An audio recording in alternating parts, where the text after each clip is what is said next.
Caitlin Collins has been a part of the problem for a long time. She has political blood on her hands. Watch this MAGA warrior destroy her. You guys gotta check this video out. President Trump to select him as his vice presidential candidate in 2024. I'm joined now by Oklahoma Senator Markwayne Mullin. And Senator, you were friends with Charlie Kirk. Yeah. And let me just first say I'm so sorry for today. I know how shaken everyone is by what happened to him. How would you describe Charlie Kirk to someone who had not met him and didn't know him? You know, I try not to get emotional on that stuff, so I'll be as good as I can on this. You know, Charlie was a guy that broke all norms when it comes to political interaction, and he was an unapologetic Christian, and he was an unapologetic proponent for traditional values, and he could debate anybody. I mean, he think about this. When he first came on the scene, he wasn't running for office. He wasn't even looking to run for office. He had no aspiration to ever seek an office. He was there to inform people, to debate people on their issues, and interact without anger, without being condescending, without even showing a disdain. He would simply just debate people with opposite views. And you know what he did? He took it to campuses in a time that there was no politician going to campuses. He would take it to the campuses and just sit there and just debate with small crowds, one-on-one. And after a while, the crowd started growing, and you started seeing the campuses change. And I don't know this unpopular opinion, guys. I don't mean to pause it so early, but I don't think we need gun control. I think we need control of this lying, spewing propaganda media that they push out. You're about to notice what Caitlin Collins does here, and Markwayne catches it right when she does it. And his supporters were driving hundreds of miles to come out to watch him interact with individuals, and he always did it in a loving way. I mean, you can disagree with his views, but you can go back and watch any aspect of it, and he always had a historical backing to what he would say, regardless if it had to do with the Constitution or our founding fathers' writings. I mean, he would even debate with you. Oh, yeah, or political. It wasn't just with liberals. Yeah, but with me, he was as passionate. Kellen, he was as passionate in his debate with me on Republicans' direction in the Senate as he would be if he was debating somebody in front of 4,000 people. He was just a passionate individual, and he cared. He truly cared, and he loved this country so much, and he truly loved people too. He would talk about the people he'd interact with sometimes that adamantly disagreed with him, and they would circle back and have conversations later on, and he would be able to share the love of Jesus Christ with them. Yep. And that was his passion as much as anybody. How did y'all two meet and become friends? You know, the first time we started talking was in my Senate race. There was he wanted to visit with me, and so we just talked. We had conversations. I wouldn't consider us friends at that time. And then during the presidential race of last year, we just spent a lot of time together. And then at the RNC, we really went to a different level. And then we got to the point where we talked all the time, and he texted a lot. And we would go back and forth. He'd have answers. Sometimes his text would be a little lengthy, and I don't text paragraphs. So I would just pick up the phone and say, hey, what's going on? And then during the NOMS process, we were talking constantly on those that he was very passionate about. And that friendship turned into a friendship with my family. You know, he became friends with my kids. He went to Oklahoma State, where I got 2 kids that go, and got there early just to spend time with my kids. I wasn't even there. I was here, and he just spent. And he called me, and he's like, man, you got great kids. And my kids were able to show him around the wrestling locker room at Oklahoma State, and some of get him out on the football field, and he just thought that was great. But that was a side that people didn't see. And Caitlin, what's frustrating about this whole thing is here you have a guy that he wasn't a politician. You can say he was controversial or not, but I don't know why he would be controversial, because we all have a right to our views. He was adamantly allowing people to exercise the First Amendment, which is a freedom of speech.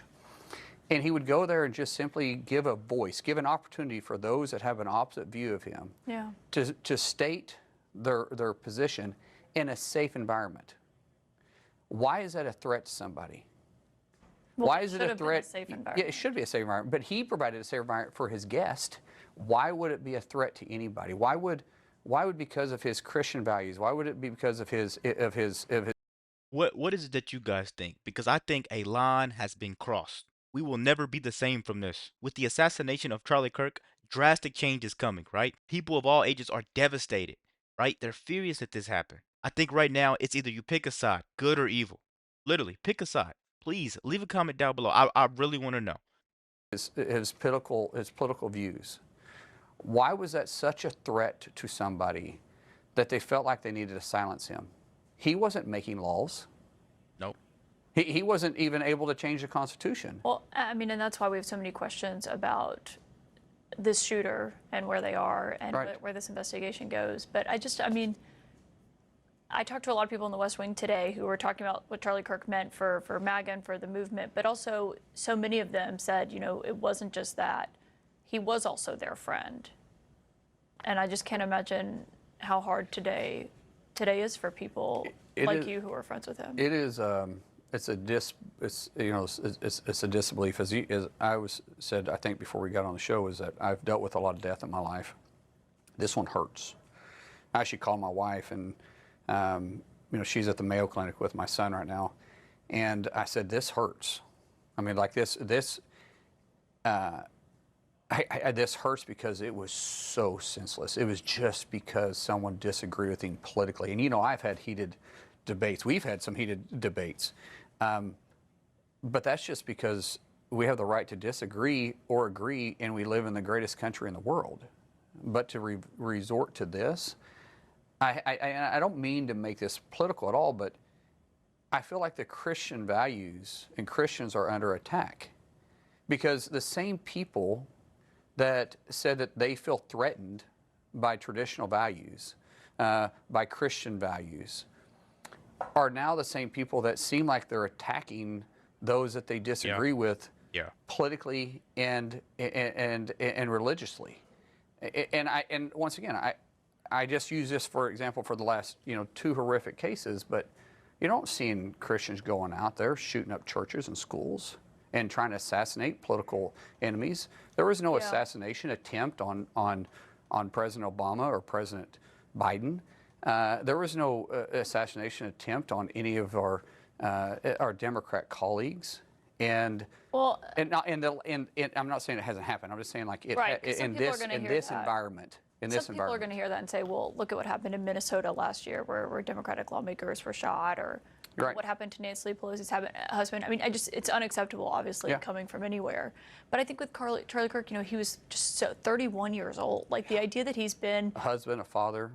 to two young children and has been in this world, building this since he was 18 years old. I mean, he Right. was a child, basically, when he got started with this, just such a young And the adult. impact he's had in the political environment because of it. Because Senator. his true drive to do it. And again, I know we're short on time, but we all hold a responsibility to this. Republicans, Democrats, news outlets to the left and to the right. We in this country have faced some very difficult times. And every time we've been at our worst, we've been able to hit a reset button and recover. And I hope, be it the rhetoric on the right and the left, that we can reset out of this. If Charlie does anything, if Charlie did anything, he showed true love. He loved the country. He loved everybody he came in contact with.